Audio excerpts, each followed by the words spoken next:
చైనాలో తొలిసారిగా Covid virus మహమ్మారి వెలుగు చూశాక ఇప్పటి వరకు అనేక ఉత్పరివర్తనాలకు గురైంది. ప్రస్తుతం ప్రపంచవ్యాప్తంగా JN.1 సబ్ వేరియంట్ కలకలం రేపుతోంది. భారత్లోనూ JN.1 పాజిటివ్ కేసులు పెరుగుతున్నాయి.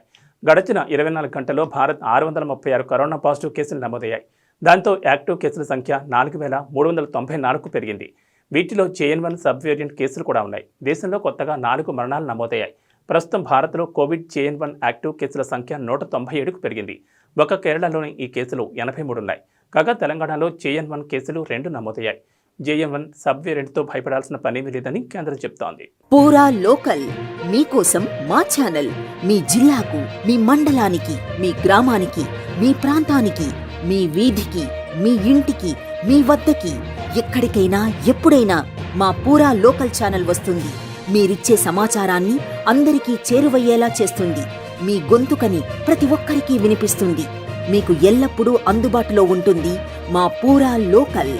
Your choice for local voice. పూరా లోకల్.